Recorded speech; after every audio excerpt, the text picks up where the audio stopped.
Wonderful, this is wonderful. Wannan wani ne ya sayi Pavo 3 Plus. Ga Pavo 3 Plus nan. Ga kuma mai Infinix Hot 9. Yanzu nan muka buɗe masa ita. Me kake jira? Me kuke jira? Ka karbi naka kai ma ka biya a wata uku. Ka karbi naka ka biya a wata uku.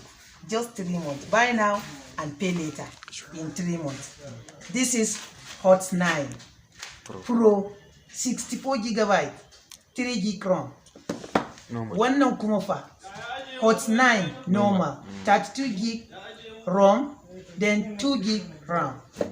This is Pavo 3 Plus Techno 64 GB ROM, 4 gig RAM. All of them 6,000 battery. You know, the remaining one, let's see. Buy now and pay later. Okay, wannan shine me. Wannan shine kun ga wayoyin da muke magana.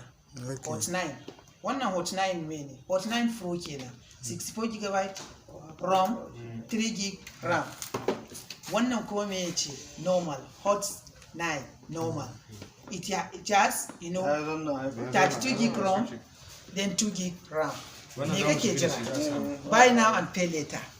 Wannan wani ne ya sayi tasa yanzu mun ganta nan mun bude masa ita, shi ma zai saya ya biya a wata uku. Amma dai kai ma kai kokari ka apply domin mu turo maka wayan da kake so. Idan Techno kake so, we still have Pavo 3 Plus. Pavo ne ko Pavo ne? Pavo 3 Plus. Ga ta nan 4 gig ROM, 4 gig RAM. Mustafashka TV channel ko da yaushe muna tare da This is Mustafashka TV channel. Mustafashka TV channel ta kuce. Ku taba ni a kasan wannan bidiyon, contact ina da social media handles ina gabaki ɗaya suna nan. Ka tambaye ni zan baka labarin yadda za ka yi.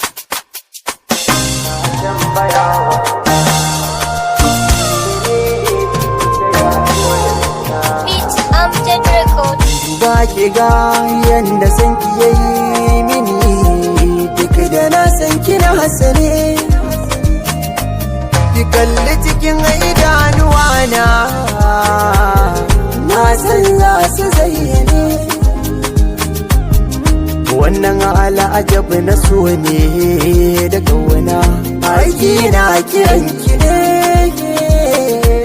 Da na faɗa ki ji, ki bani agaji, ni na rangaji, ki ɗan yi tsokaci, ki bani ma'aji, ba zan can na gaji, ki kau da kudi jiki a so bayaji. Labarin zuciya ni za ki tambaya, abinda na gaji ya zarce duniya. Idan na waiwaya ko kuwa na sunkuya, amsar guda nake jikin zaman habibiya. Da san kina banu akan kina sanu, jin da baki so laiti in bar shi na hannu. Ki da sirri zai gano, ki damkan a hannu, shi zai bi min yau sauki in bar maganganu. Ki zo ki dafi da ni, ki so zai min lahani, ki tausaya wa ruhi na, ki ce ki nai